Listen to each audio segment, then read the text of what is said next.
Y ahora tenemos el placer de presentarles a ustedes a Carlos Salcedo, abogado de los tribunales de la República, y es uno de los asistentes técnicos en su defensa me parece que dos de los apresados ayer. Buenos días, Carlos, bienvenido a Rumbo de la Mañana. Buen día, ¿cómo están ustedes? A su orden. Gracias, don Carlos, por aceptar nuestra invitación. Francis Jorge Con de gusto. Don Carlos, a usted le ha tocado ser el defensor de dos de los imputados, de Alexis y de don Francisco, y usted en el día de ayer nos manifestaba. Soy el abogado también del ingeniero Christopher, Aquiles Christopher. Aquiles Christopher. Perfecto. En sus declaraciones de ayer iniciales, usted señalaba que entendía que eran innecesarios los apresamientos. Entonces nos gustaría que ampliara esa información para todos nuestros amigos y amigas de Rumbo de la Mañana. ¿Por qué son innecesarios? Mira una cosa, qué buena pregunta. Cuando yo declaré ayer, dije que eran abusivos y arbitrarios.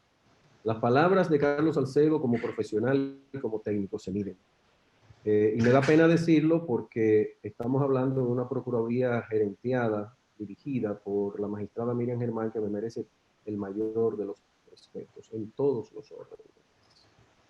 Y luego Jenny Berenice, Camacho, que son también gente muy competente, experimentados y que me consta que tienen que tener niveles de integridad. Sin embargo, no son seres humanos, no dejan de ser seres humanos, se pueden equivocar. ¿En qué se equivocaron? El arresto solo procede en 4 situaciones. Es decir, cuando se den estas 4 situaciones, procede el arresto. Y aquí hay un uso de que se despacha como una máquina dispensadora la solicitud de arresto y los jueces se la dan automáticamente. ¿En cuáles condiciones? Una, cuando se oculta a la persona, cuando se ausenta o cuando se fuga. Y en cuarto lugar, cuando citado a un interrogatorio o para de alguna manera surtir la necesidad del Ministerio Público en el caso de un proceso de investigación, se le cita formalmente y no acude a la cita, y ese requerimiento entonces de solicitud de prisión, automáticamente entonces hay que hacerlo, si esas 4 condiciones se dan. Sin embargo, en este caso, Pagán fue conmigo 5 veces a ser interrogado en cada ocasión que fue citado, primero, y fue apresado al final del interrogatorio del sábado de la noche en la madrugada del domingo. Igual Alexis Medina fue citado el jueves pasado para el sábado, y acudió voluntariamente. Y después del interrogatorio de Pagán, que lo arrestaron a su salida, entonces Alexis Medina acude al interrogatorio voluntariamente y simplemente lo apresan casi inmediatamente. Se inicia el interrogatorio, que se dio por cerrado. Automáticamente nosotros anunciamos que necesitábamos prepararnos porque nosotros habíamos recibido por primera vez, yo no lo conocía, a Alexis Medina más que públicamente, lo había recibido el viernes y no tenía los elementos de las supuestas denuncias, ni tampoco él tenía las imputaciones de las denuncias de las cuales de alguna manera se le estaba vinculando. Por lo tanto, hay arbitrariedad en eso. Es innecesario el arresto. El arresto solamente procede en esas condiciones, y peor, que estaban destruyendo, distrayendo pruebas. Primero, yo no tengo constancia de eso no es cierto. Segundo, eso solamente sirve cuando hay la solicitud de medida de coerción como parte de la necesidad de aquilatar, de ponderar el peligro de fuga. Ese es uno de los elementos. Si una persona está intimidando testigos, víctimas, si está haciendo desaparecer pruebas, destruyéndolas, ocultándolas, y usted demuestra fehacientemente, es decir, no decirlo, no afirmarlo, porque en derecho lo que usted afirma no sirve, esos son argumentos, es demostrar fehacientemente que usted ha estado ocultando prueba, entonces eso sirve como base para demostrar el posible peligro de fuga. Doctor, como usted representa una parte de los acusados. Mi cariño, don Fafa. Bien. En el caso de la OISOE, que para mí es el centro fundamental de la atención pública, ahí se suicida un agente por la denuncia y aparece que la OISOE fue la matriz de la mayor parte de las operaciones que son objeto hoy de atención. Y esos casos pasaron antes de el último director, que precisamente lo llevaron ahí cuando explotó esa crisis. Y yo sé que ellos tenían ahí expedientes que nunca le permitieron llevar a la justicia. Y por eso en ese caso, tu planteo de que no había razón para la prisión porque él estaba asistiendo a los interrogatorios y no lo han detenido por nada de lo que lo interrogaron. Es seguro por asociación de que esa entidad tuvo que pagarle a los Medina más de 500 millones de pesos en las últimas semanas del gobierno. Y ahí, por ahí pasaron, porque la UISO es que estaba el mayor centro de corrupción.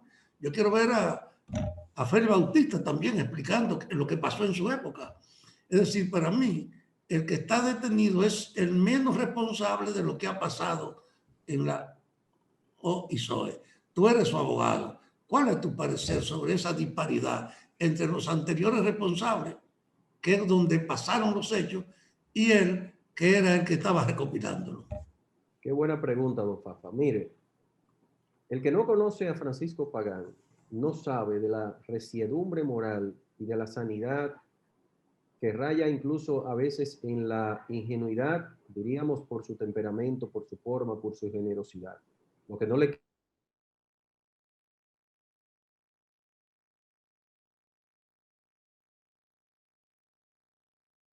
Rumbo de la mañana.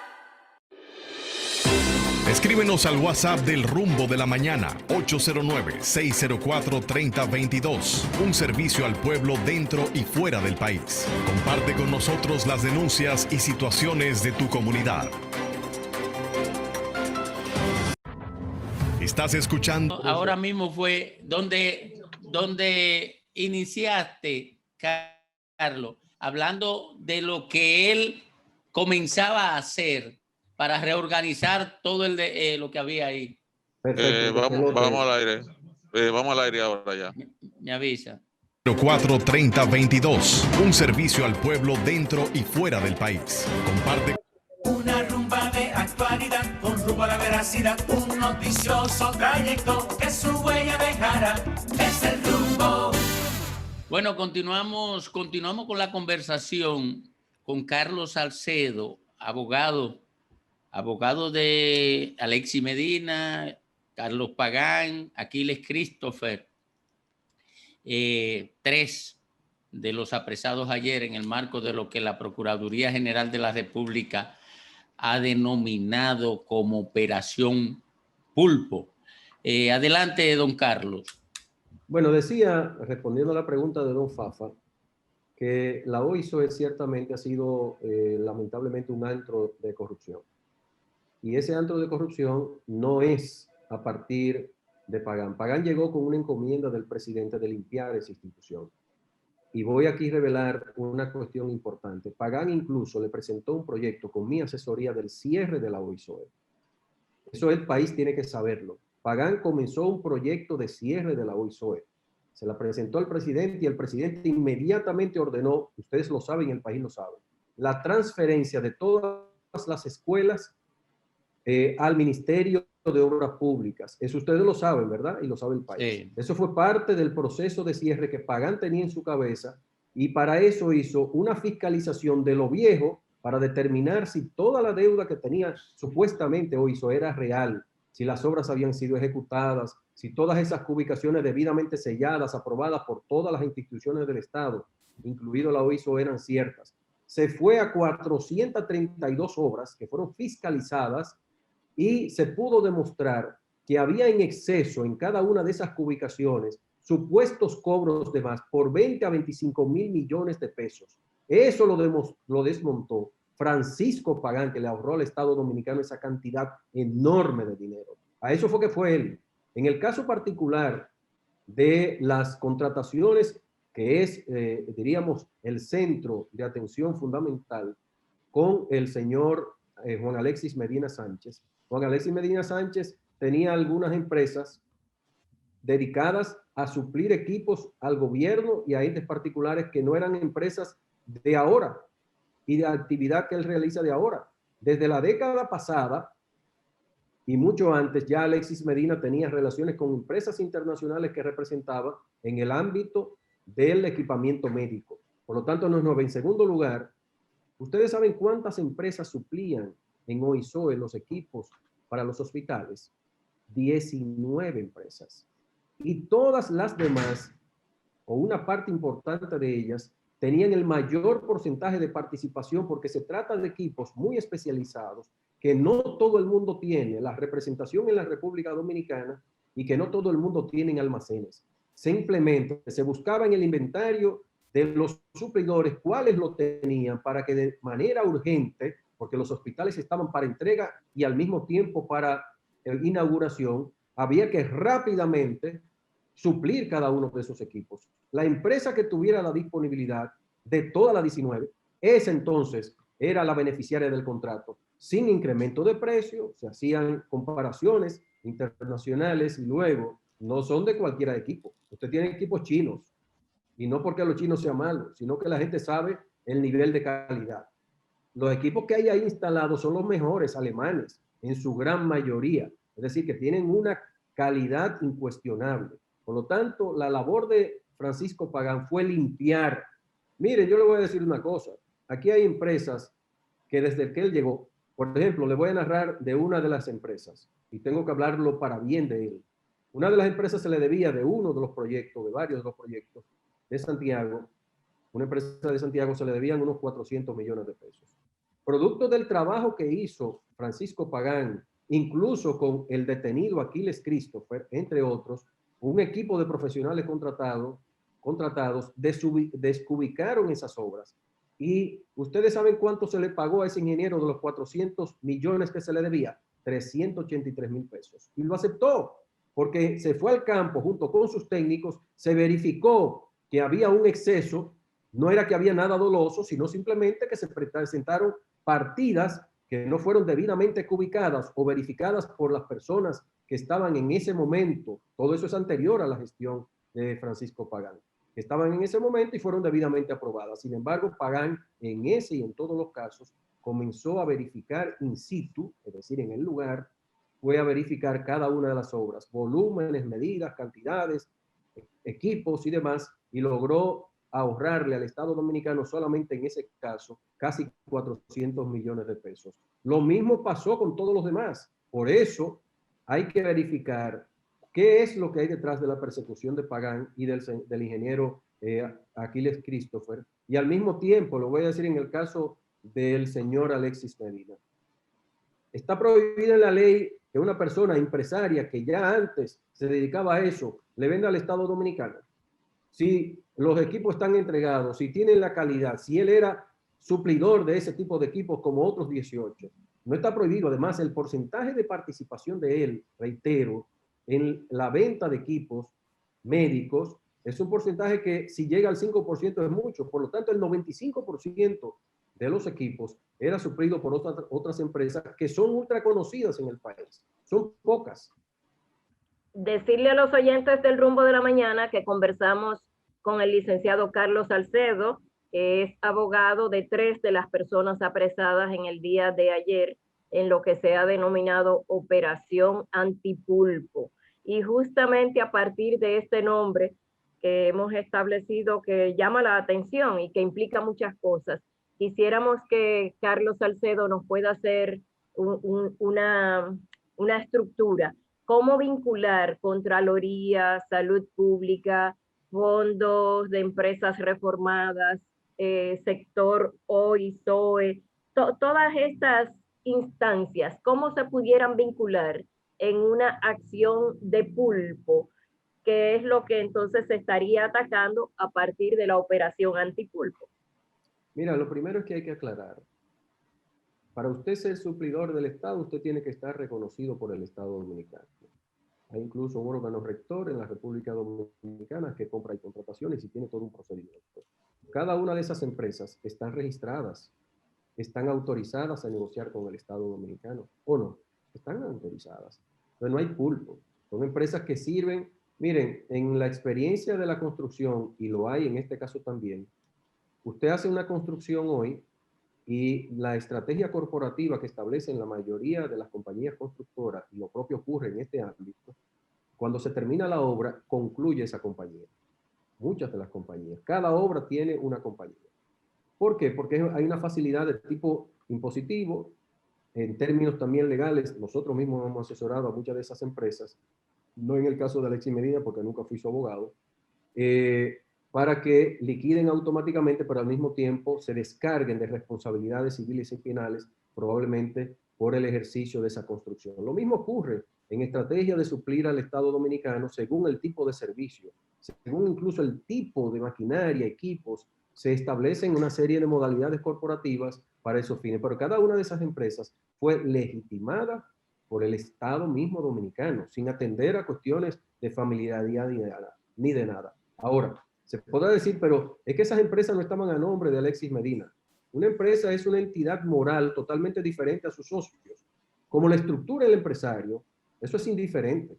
Eso es indiferente, eso no es parapetarse o simplemente utilizar testaferros para una acción que está vinculada a oficinas abiertas para eso, con almacenes incluso alquilados, para tener los equipos que estuvieran disponibles para la OISO y cualquier otra entidad, como el Ministerio de Salud, como tú bien dices, para la FOMPER, que eran servicios menores, fueron pocas las operaciones realizadas ahí, que no vinculan para nada tampoco a la hermana, se dice por la familiaridad.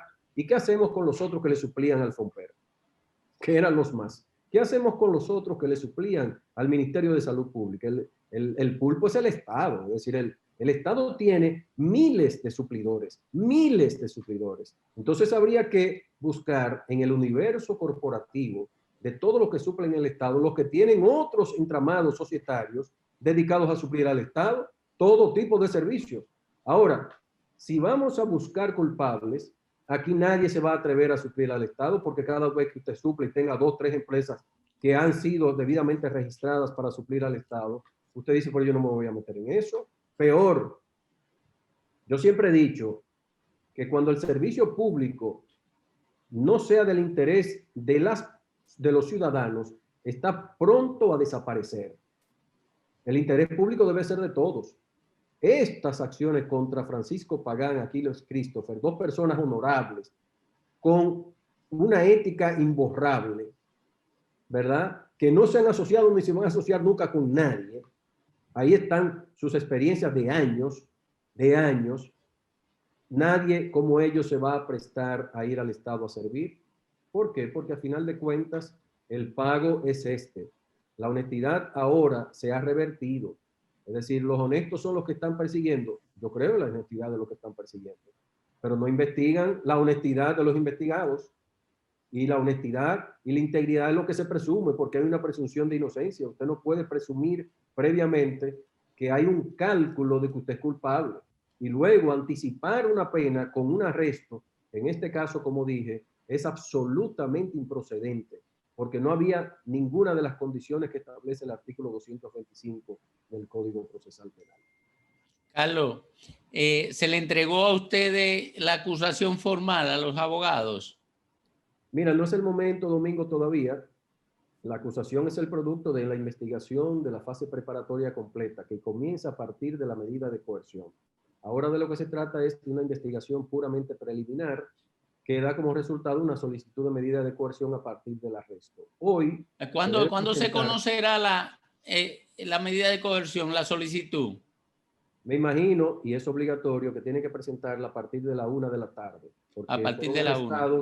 A esa hora aproximadamente ellos, y lógicamente hay que computar las 48 horas. Tiene que presentarlo ante el juez. Me imagino que lo presentarán alrededor de la 1, 2 de la tarde, y ahí sabremos, Domingo, cuáles son específicamente las imputaciones y las calificaciones jurídicas. Gracias, Carlos. Muy amable de tu parte por conversar con nosotros aquí y ofrecer esa valiosa información que ha dado. Un abrazo, don Fafa. Un abrazo a todos. Gracias.